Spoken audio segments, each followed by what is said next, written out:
Assalamualaikum warahmatullahi wabarakatuh. Perkenalkan, nama saya Triuni Komalahati dari Prodi S1 Bidang Fakultas Universitas Negeri Sumatera.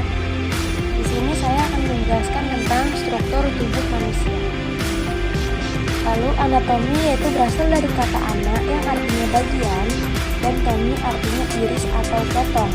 Sedangkan fisiologi berasal dari kata fisis yang artinya alam dan logos artinya ilmu pengetahuan.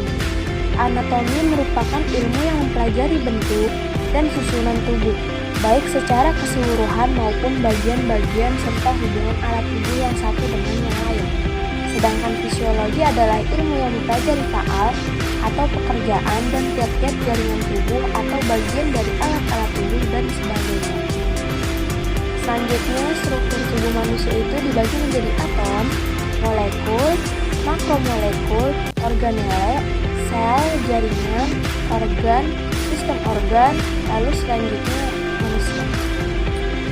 Nah, di sini ada gambar level organnya. Yang level terkecil itu ada atom. Lalu dilanjut dengan molekul dan lain sebagainya sampai organ terbesar. Selanjutnya sel. Sel merupakan bagian terkecil dari tubuh manusia. Serta sel juga mempunyai bagian-bagian. Yang pertama bagian membran, yang kedua bagian protoplasma, yang ketiga bagian nukleus, yang keempat bagian nukleolus, yang kelima bagian vakuola, yang keenam bagian mitokondria, yang ketujuh bagian ribosom, serta yang kedelapan badan Golgi. Nah, selanjutnya jaringan.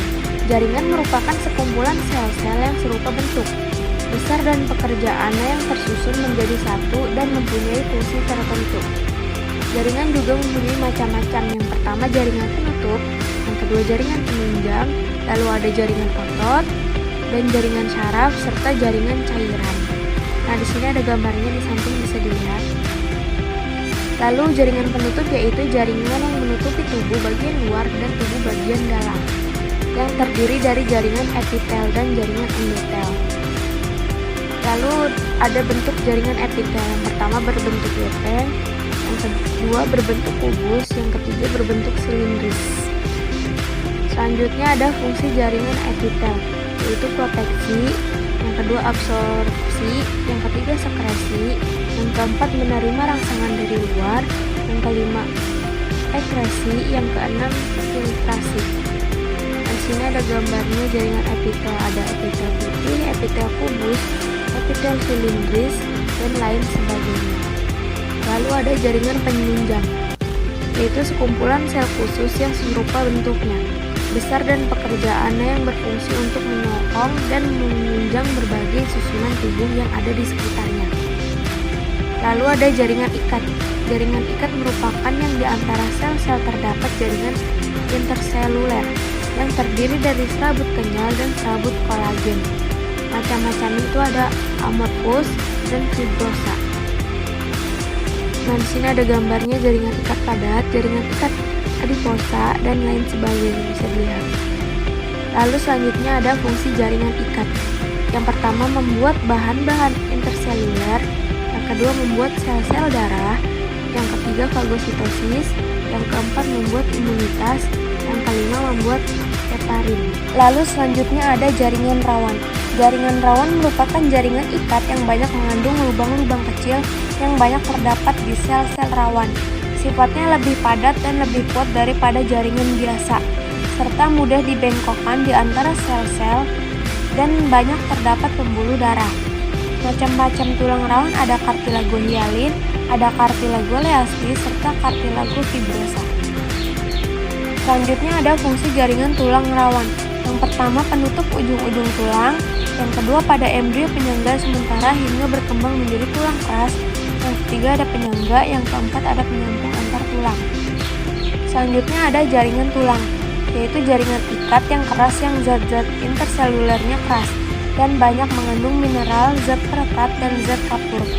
Macamnya itu ada berdasarkan bentuk ada panjang, pendek, tipis, sedangkan berdasarkan struktur ada kondroblast dan osteoblast.